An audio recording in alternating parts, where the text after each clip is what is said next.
and a time to die, a time to plant and a time to harvest. Taken from Ecclesiastes chapter 3, verses 1 to 2.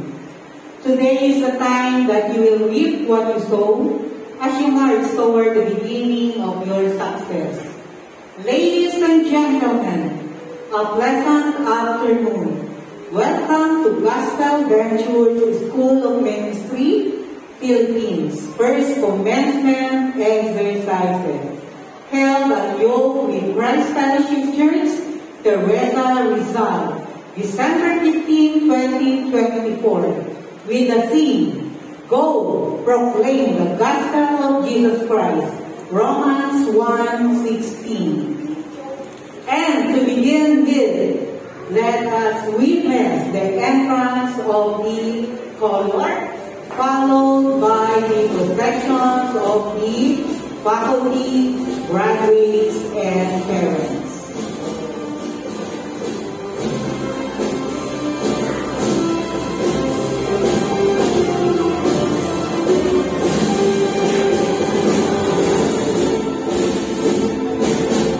The faculty, Pastor John Dwyer, Gospel Ventures School of Ministry, Philippines, USA representative. Pastora Faye and Flores, Gospel Ventures School of Ministry, Philippines, faculty. Pastor Adriano C. Fernandez Jr., Gospel Ventures School of Ministry, faculty. And now, the entrance of the graduates.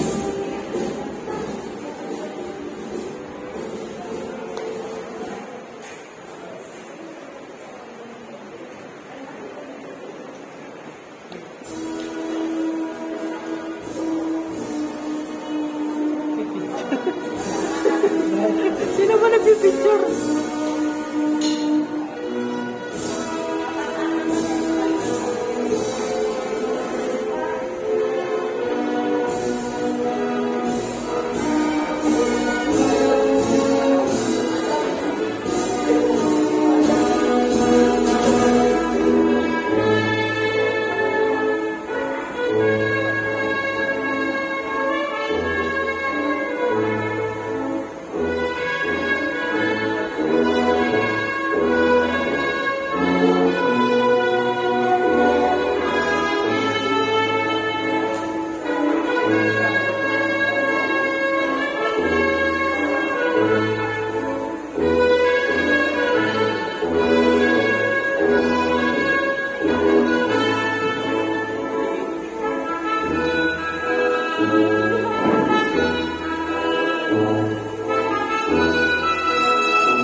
worship your name up high, O Lord.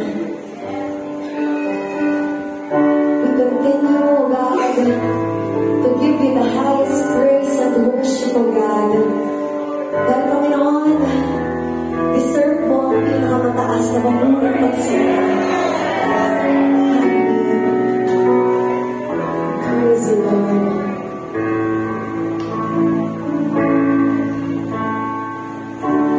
Sa gitna ng pag-ibig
I just wanted to make a couple of comments about his message. His message is excellent. My dad's a very good speaker, as you know, as the older ones know. He will talk about stewardship. Stewardship. I don't know the Tagalog of stewardship. Yes.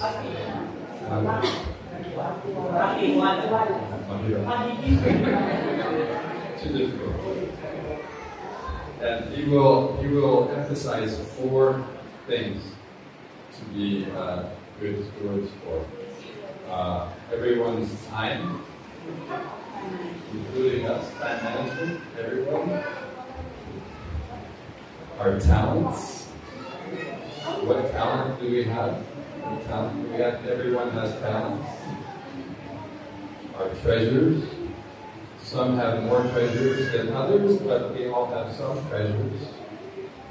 Money, some, maybe I don't know. And then the truth of the gospel. So how can we be good stewards of our time, of our treasures, of our talents, sharing the gospel? And I just want to emphasize that we need to always use our time for the Lord.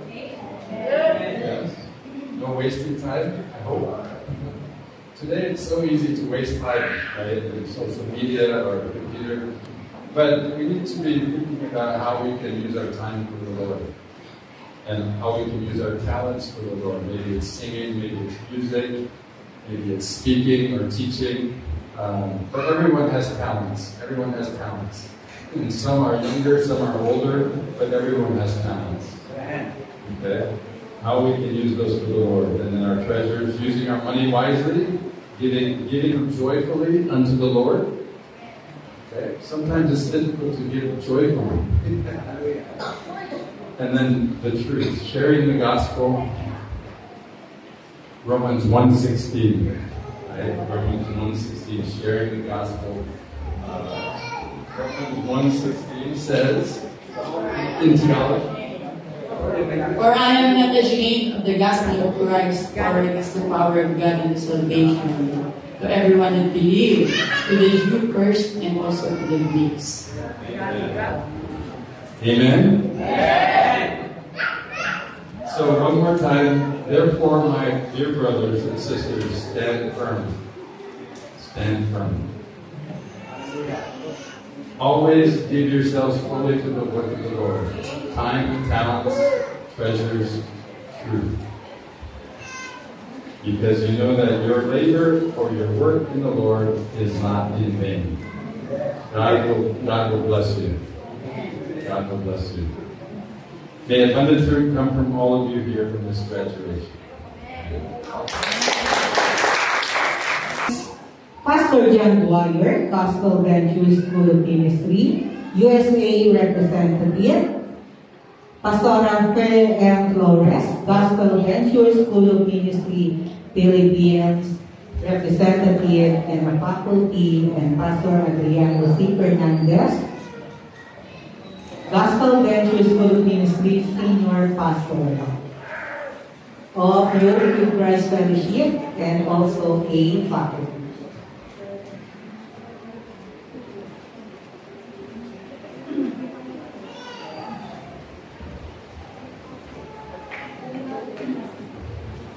To Reverend Sheldon Dwyer, the USA President for Gospel Ventures, represented by Fisher John Dwyer. I have the honor to present to you the candidates for graduation of the school year 2022 to 2024, composed of 7 males and 18 females, with a total of 25 graduates. I hereby petition the Office of the Gospel Ventures School of Ministry Philippines to certify the completion of the requirements of these candidates.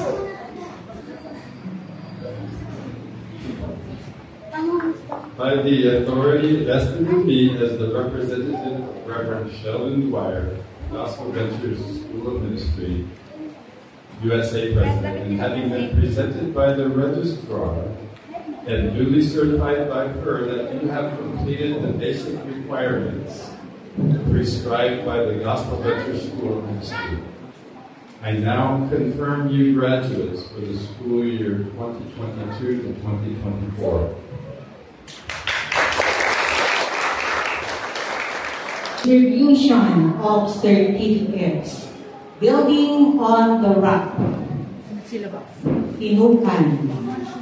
Building on the Rock 1, Tinukan.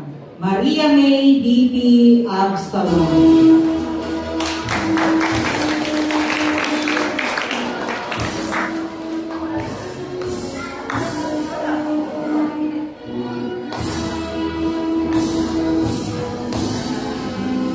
Galion D. Lasconia.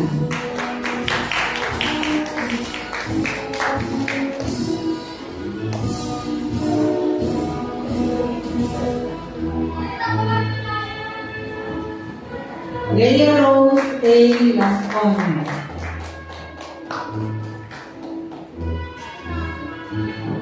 WCFC Mabel S. Palermo.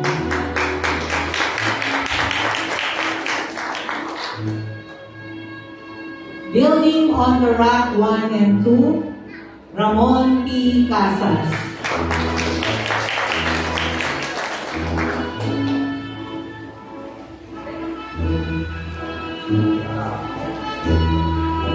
Lizelle A. Colegio.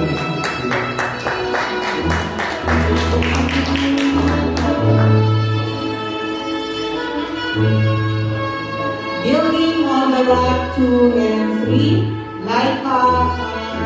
Rivera.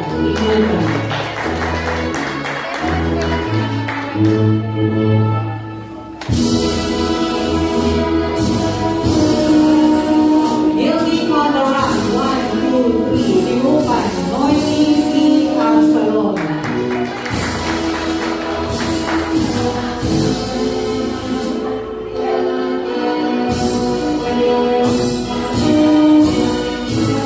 Angelica B. Asquez.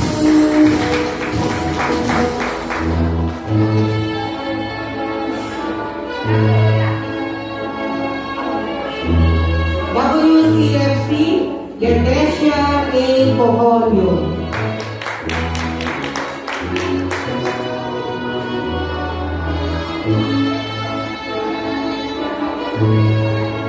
Rosemary P. Berdan.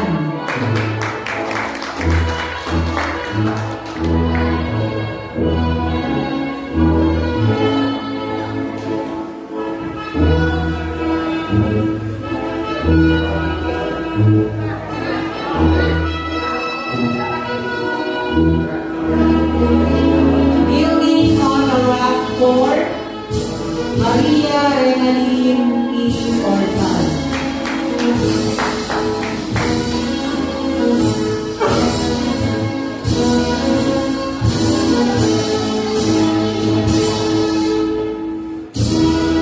And for the awarding of diploma, Tinukan, Arnel P. Absalom.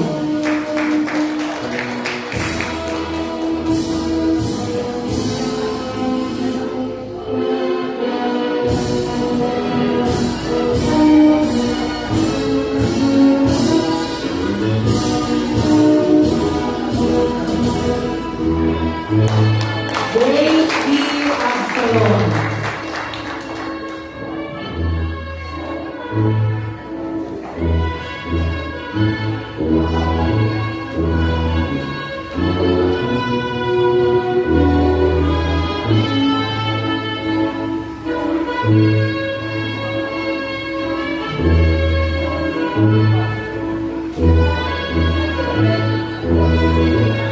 Jonas C. Absalom.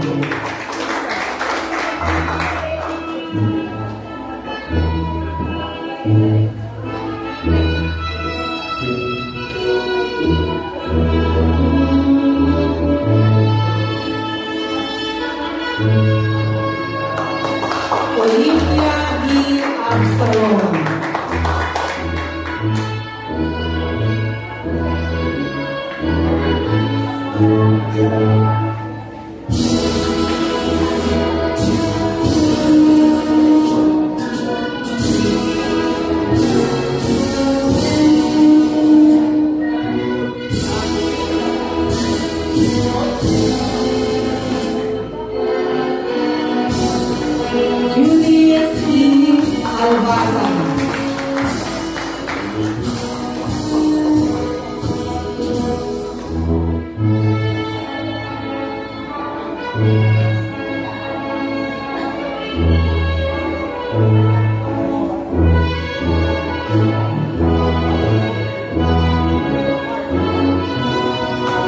May Benoya.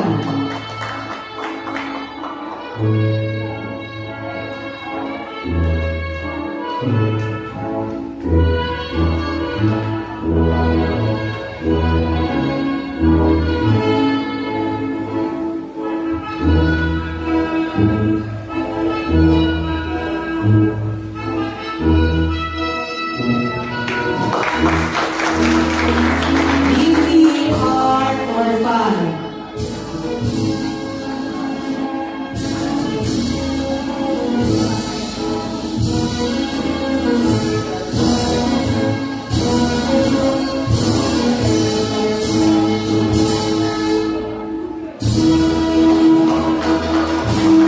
Razel A. Raxine.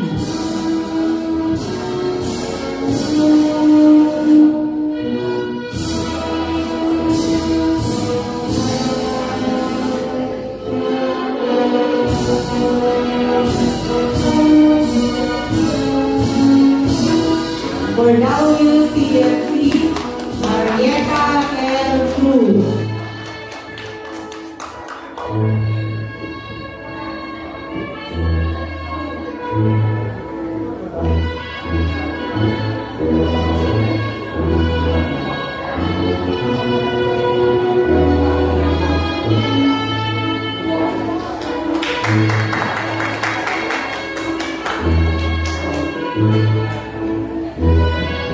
Monios F. M. Mancino.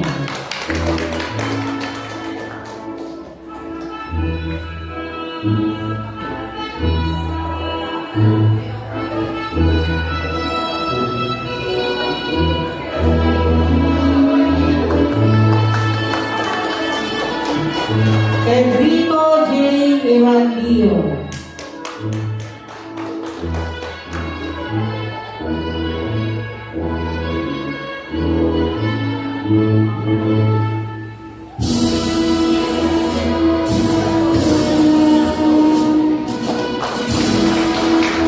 And the last but not the least, Randy C. Bardote.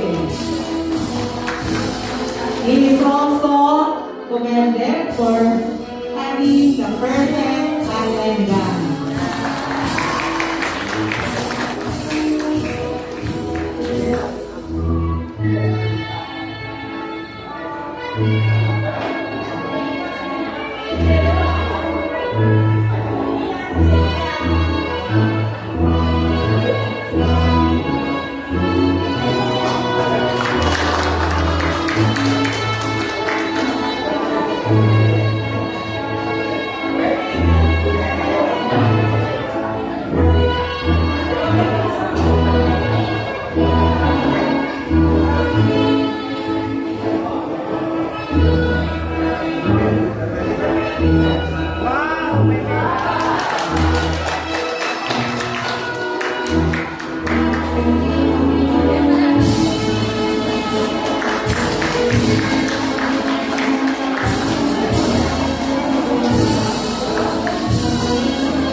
Congratulations, graduates. According to Benjamin Franklin, the awarding of medals to the students who excelled in their endeavor. We also ask the parents or husbands to be with them to award the medals. And also, we ask the assistance of Teacher Jan Dwyer, Pastora Fe Flores, and Pastor Adrian C. Fernandez Jr.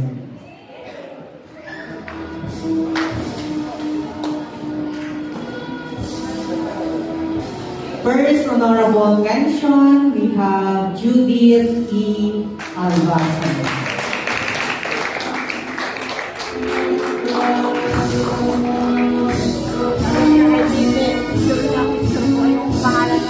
pangalan nga. Hindi nagawa ko niya. Yung nag-edit doon. Hindi ako Baka hindi niya kasi masyado nabasa yung pangalan mo. Hindi, pangalan na yun. Hindi, kasi kanina nagtulo ko yung computer kanina.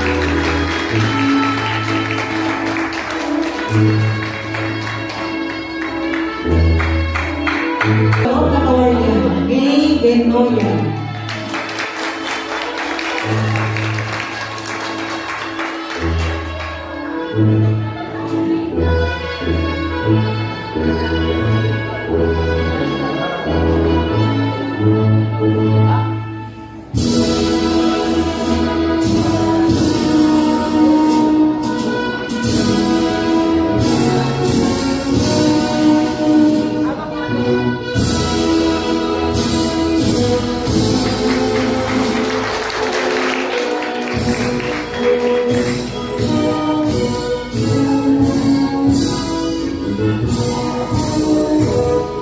Jason A.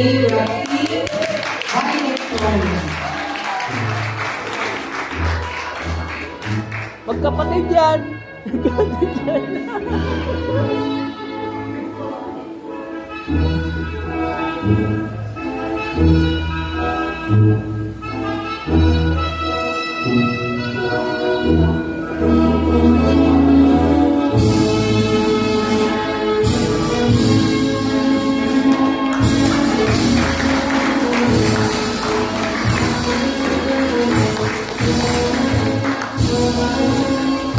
Cardofe for having the service attendant to join the trials.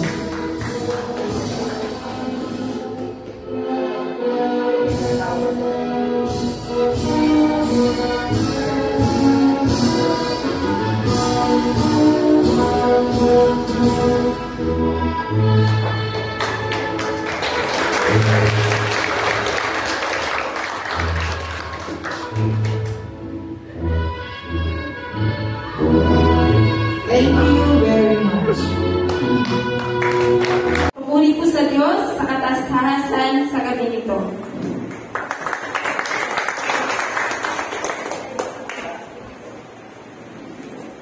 Pinagpalang gabi sa ating lahat, higit sa ating Diyos na buhay. Sa mga panauhin, sa mga pastor, sa mga kapwa nagsipagtapos sa gabi nito. Sa araw pong ito, nais kong ipahayag sa inyo kung gaano nakatulong sa aking buhay espiritual, pisikal, at kung paano kong mag-isip ngayon ang pag-aaral na ito. Labis ko pong pinapasalamat sa Diyos ang buhay na binigay niya sa ating missionary, Reverend Sheldon Dwyer at sa kanyang asawang si Ma'am Elaine. Ma'am, Sir, thank you for giving me a chance to have a deeper understanding what God's purpose, why He chose us from a many. Through to Him book, He helped us to understand who is the true rock and how to stand the true rock. And I praise the God that He bless and taking care your family. I pray to the God not only us, but I hope many individuals in that race that we will understand God's love through your book. Thank you, Ma'am and Sir. Salamat din po, Pastor Rape, Pastor Jun, sa pagtsatsaga, sa pagpunta sa tinungan, kahit napakalayo po namin. Salamat, kasi kahit hindi kami minsan kumpleto, pinagtsatsagaan niyo po kami kahit ilan na kami. Salamat po sa pagtsatsaga, sa pagtuturo, at sa paghahanda sa amin sa gawain niya at sabi ng Panginoon. Bago po magsimula ng pag-aaral, sa akin sa pagtatayo sa ibabaw ng bato, isa lamang po akong dudok sa gitna ng isang ng papel. Wala po akong alam kung paano po lumakad sa kalooban ng Panginoon. Tanging alam ko lang, tinanggap ko si Kristo bilang aming tagapagligtas. Pero lubos po ako nagpapasalamat sa Diyos dahil habang po kami nag-aaral. Sobra po yung pagkapala ng Panginoon. Napakarami ko pong problema ang nasolusyonan dahil sa Panginoon. Napakarami ko pong mga pagsubok na napagtagumpayan dahil sa Panginoon.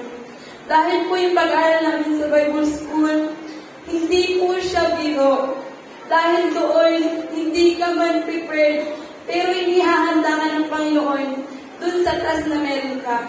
Napakarami pong pinaalala ng Panginoon, napakarami pong niremind ng Panginoon sa akin. Binuksan niya po yung isip ko kung paano po mag-isip bilang isang tunay na Kristiyano. Hindi lang po, simula po nang tanggapin natin si Kristo sa buhay natin, hindi po doon natatapos ang pagiging Kristiyano. Hindi po natatapos na ikaw ay ligtas na. Hindi po natatapos na ikaw ay may assurance na. Ngunit pasimula lang po ang lahat ng yun. Dahil tayo ay tinawag ng Diyos sa dakilang plano niya. Tayo po ay may purpose dahil kabahagi tayo ng Panginoon. Kaya po, sa pag-aaral po namin, isa pong bagay ang lagi kong pinapaalala sa aking sarili sa kapagitan po ng salita ng Diyos. Ang sabi po ng Panginoon sa Marcos 16:15, at sinabi ni Jesus sa kanila, "Humayo kayo sa buong mundo at ipangaral ang magandang balita." Kung kaya't ipinapasalamat ko po sa Panginoon ang liwanag na pinakita niya sa akin matapos ko mapagtagumpayan sa tulong ng mga pastor at ng Panginoon ang aking pag-aaral sa Bible School. Salamat po sa pagpili niya sa akin, sa ating lahat, sa dami ng mga taong pwedeng mag-aral, pero nagpapasalamat po ako sa Diyos dahil sa tayo sa pinili ng Panginoon. Kung kaya't, sa pagpili sa atin ng Panginoon, pinapanalangin ko na pagkalabi ng Panginoon ang Espiritong nasa atin upang magkaroon tayo ng lakas ng loob, tapang na maging ganap sa ating tungkulin sa ubasan ng Panginoon. Bigyan naman tayo ng Diyos ng laging matagumpay na gawain sa kanyang ubasan.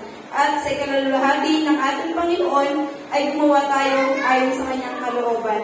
Kaya po, sa ating tagumpay, sa gabi nito, at sa mga ministeryong pinagkakaloob sa atin ng Panginoon, maging ganap po tayo sa kanyang panawagan at higit sa lahat, gamitin po natin ang pinagkakiwala sa atin ng Panginoon. Kaya sa buhay, sa tagumpay na ibinigay sa atin ng Panginoon, sa Diyos ko po ibinabalik ang pagpulit para sa tayo. Dito ko ng college.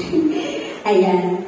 Dear fellow graduate, esteemed faculty, honored guests, family, and friends, today mark a milestone in our spiritual journey.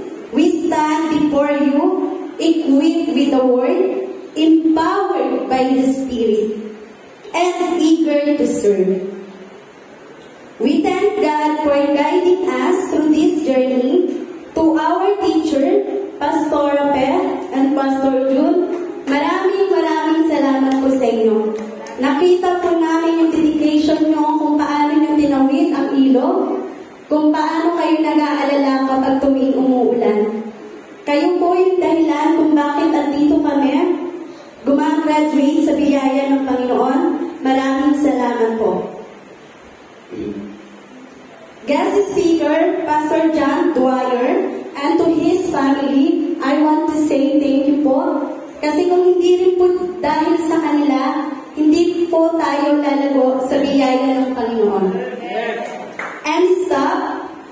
Thank you so much po sa pag-prepare ng mga pagkain namin, sa nag-iisa namin Tita Grace, na kami nag-aaral, siya po busy sa pagluluto, pero napagsabay niya pa rin po yun. Maraming salamat, Tita Grace. Your dedication and wisdom have shaped us. To our families, sa mama ko, sa papa ko, sa mga kapatid ko, na bagaman hindi ko na kasama dito, at higit sa lahat, meron po akong maraming pamilya. Yung pamilya ko na andito sa spiritual ko, your unwavering support has been our strength. Thank you so much po.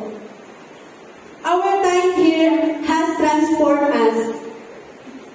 Malaki po yung natulong ng Bible School sa akin bilang anak ng Panginoon. Marami akong natutunan, masinubok yung pananampalataya ko, pero dahil sa pag-aaral na to, mas nalaman ko kung paano ako lalaban bilang isang isang Kristiyano sa mga pagsubok na naranasan ko. We delved into Scripture, explored theology, and discovered our calling. We formed lifelong bonds, yung bonding na iyakan, kapag may sharing, family problem, ano ba yung nakakaiyak, nakakatawa, iba-ibang emotion, yung naranasan namin habang nag-aaral po kami sa Bible School. Kasama na po doon yung aming mga teachers, Pastor Pe and Pastor Jude. Pray together, mas pinalakas po ng panalangin ng bawat isa yung samahan na pinuklod dahil sa biyaya ng Diyos. And grow in faith. Dahil po sa Bible School, mas lumago po kami sa ating pananampalataya. Mas nalaman namin kung paano ba mag-stand firm dahil pinaranas sa amin ng Panginoon yung sobra-sobrang wisdom habang nag-aaral kami. As we move forward, we commit to spreading God's love. Iyon po yung pinaka-great commission natin, ang spread ang pagmamahal ng Diyos na unang-unang naranasan natin sa Kanya. Sabi nga po ng message sa church kanina, love God and love people. Ang hindi marunong magmahal sa kapwa niya ay hindi tunay na nagmamahal sa Diyos. Serving with humility and shining His light in the world, needing hope. Dahil po ang Diyos natin, ang buhay ng pag-asa natin, maging pag-asa rin po tayo ng mga nangangailangan nito. We'll carry the lessons learned within this wall into our communities, churches and ministries. To my fellow graduates, let's remain steadfast, united in our wish to serve. Let's persevere through challenges, anchored in God's promise. The more nakasama natin ang Panginoon, tayo lagi ay tagumpay. May God bless and guide us. May our lives reflect His glory. Thank you, everyone. And then, here's encouragement to all of us. Let your light shine before others, that they may see your good deeds and glorify your Father in heaven. Matthew 5 verse 16. Bilang mga gumraduate po sa Bible School, mas inaasahan po ng Panginoon na maging ilaw tayo dito sa sanlibutan. Dahil ang Lord po natin ang ilaw. Mga kapatid, sama-sama po nating punuin ang langit through sharing His Word. Tayong lahat po ay nagtagumpay sa biyaya ng Diyos. All glory belongs to Jesus. Amen. Isang magandang gabi po sa inyong lahat.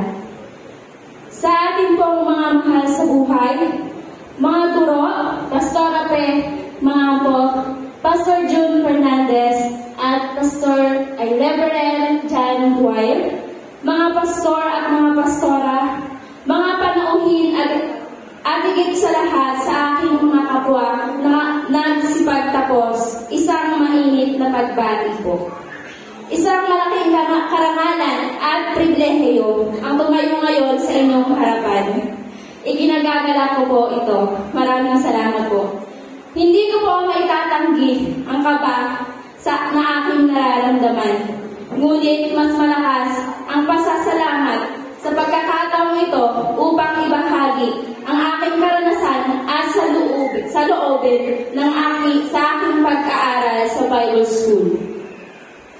Sa araw na ito, narito tayo ngayon hindi lamang upang magtapos sa isang mahalagang yugto ng ating buhay sa pag-aaral sa Bible School, kundi ito rin ay simula ng panibagong yugto bilang isang tapat na tinawag ng Panginoon upang maglingkod sa Kanya at sa ating kapwa.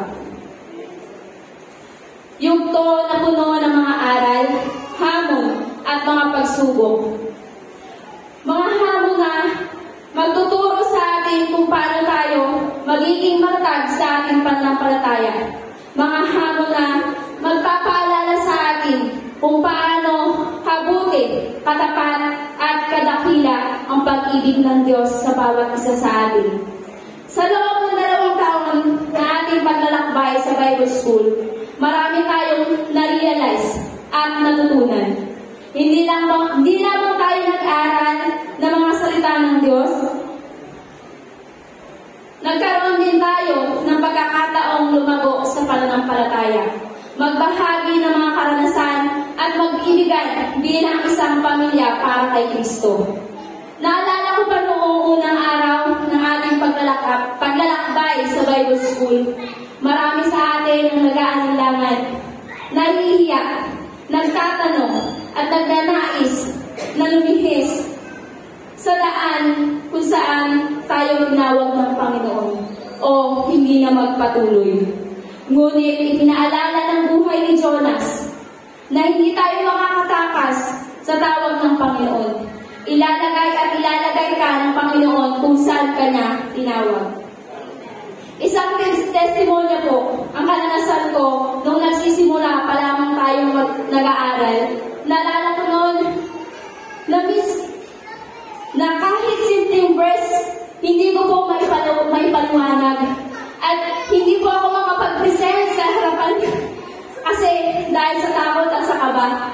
Pero salamat po sa Panginoon sa patuloy na paglilinay ng salita ng Diyos at pag-aaral, unti-unting nag-apoy ang ating puso sa pag-ibig at pagnanais na matuto at maglingkod sa Kanya ng tapat. At bilang isang ina po at isang asawa na marami na pong responsibilidad sa buhay, hindi po naging madali ang paglalakbay ko sa Bible School. Bakit po? Naranasan ko po na minsan pagsalitaan ng masakit na salita. Na minsan sinasabi, baka lumagpas na kayo sa langit. Pero mas maganda naman pong lumagpas, wag lang pong magkulang. Di ba po? Minsan din po, nasabihan ako ng asawa ko, diyan ka na lang tumira sa simbahan nyo. Lagi na lang walang tao sa bahay. Lagi ka na lang wala. At minsan po, hindi po ako makapag-focus sa pag-aaral dahil meron po akong anak na bitbit at humihingi ng dede at nangungulit. At minsan po, hindi talaga ako makapag-focus kasi iihi siya tatain. Pero salamat po sa Panginoon sa tagumpay na ibigay niya sa akin dahil narito ako ngayon nakatayo sa inyong harapan at nagbibigay ng isang talumpati. Sa kabila po ng mga pagsubok ngayon, naramdaman ko po ang presensya ng Panginoon. Sa bawat pagsubok, naramdaman ko ang pagmamahal at pagbuhat ng Panginoon na siyang nagpatibay at nagpalakas sa aking pananampalataya. Sabi nga po ni Apostol Pablo sa Filipos 4:13, ang lahat ng ito'y magagawa ko dahil sa lakas na kaloob sa akin ni Kristo. Tunay po na kung hindi po dahil sa Panginoon, hindi po ako magtatagumpay. Hindi po ako graduate ngayon. Kaya po sa Diyos po ang papuri. At ngayong tayo ay nagtatapos, dala natin ang bagong kalaman, bagong pananaw, bagong misyon. Kaya sa pagtanggap ng ating katibayan bilang sa pagtatapos natin, ito rin ay isang pagtanggap at pagsunod sa tawag ng Panginoon. Ito ay pagsisimula muli ng isang kabanata sa isang malawak na paglilingkod. Tayo ngayon ay mga tinawag o mga taong inaalay na ang wika at gawa sa Diyos. Alam ko, hindi magiging madali, ngunit ito ay isang mahalagang bahagi ng ating pananampalataya. Kaya po ito ay nagsisimula unang-una sa sacrifice. Kailangan sa paglilingkod po sa Panginoon, kailangan po natin i-sacrifice ang ating oras, talento, buhay, at sariling kagustuhan para sa Panginoon. Dahil sinasabi nga po sa Mateo 16, verse 24 to 25, ang sino mang nagdanais na sumunod sa akin, itakwil ang kanyang sarili at pasanin ang kanyang krus at sumunod sa akin. Ang sino man ang nagdanais ng kanyang buhay ay mawawala nito. Ngunit ang sino man mawalan ng kanyang buhay alang-alang sa akin ay magkakamit nito.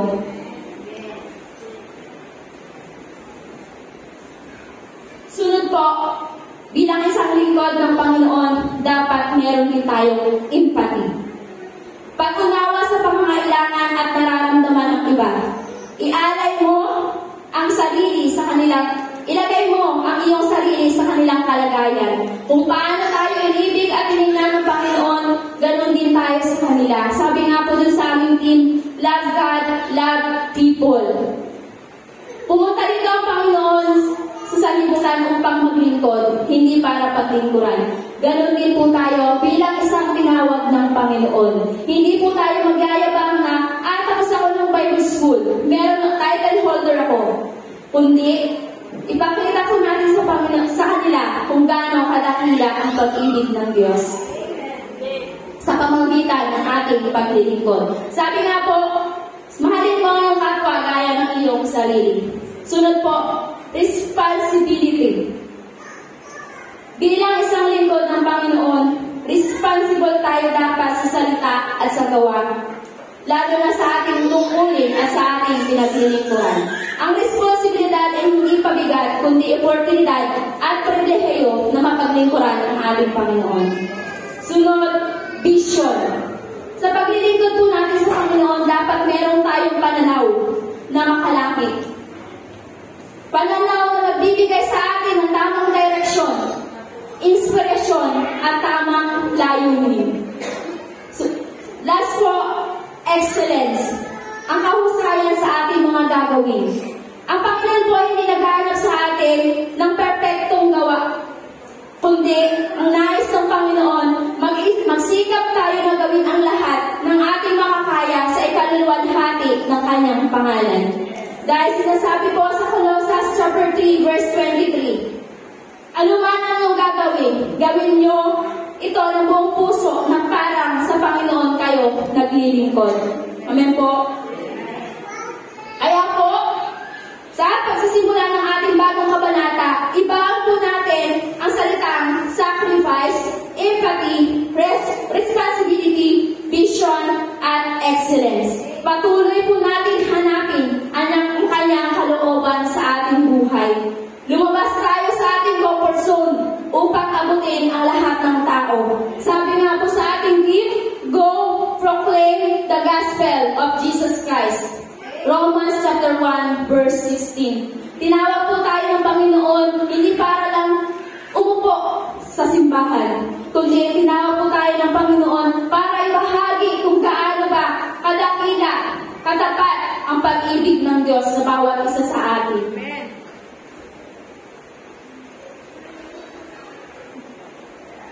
Sa akin pong pagtatapos, nais ko pong pasalamatan ang mga taong ginamit ng Panginoon upang hubugin at linangin tayo mga graduate.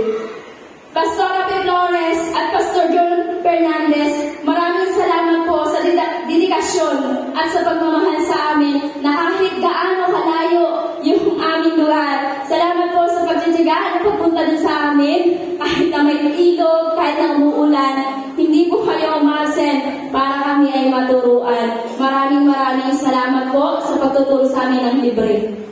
At salamat din po kay Pastor Sheldon F. Dwight at kay Pastor Elaine Dwight at kay Pastor Reverend John Dwight sa libro po na sinulat po ng inyong ama na nagamit po namin sa pag-aaral.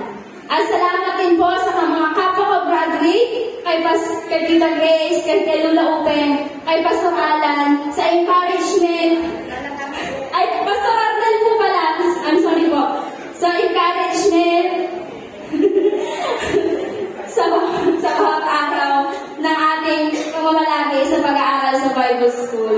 At ipapasalamat din po ako sa aking magulang, sa asawa ko, at sa aking mga kapatid na tumutulong sa akin sa pag-aalaga ng aking anak kapag may pasok. At maraming salamat po sa pagtubay. Dahil sa pagtubay niyo po, lumago ang aming pananampalataya. Nagkaroon kami ng mas malawak at malalim na unawa sa salita ng Diyos. Muli, maraming salamat po at sa Diyos po ang papuri at pasasalamat.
kaming tumawag sa iyo, sapagkat ikaw, O Diyos, ikaw, Panginoong Hesus, ang aming kanlungan.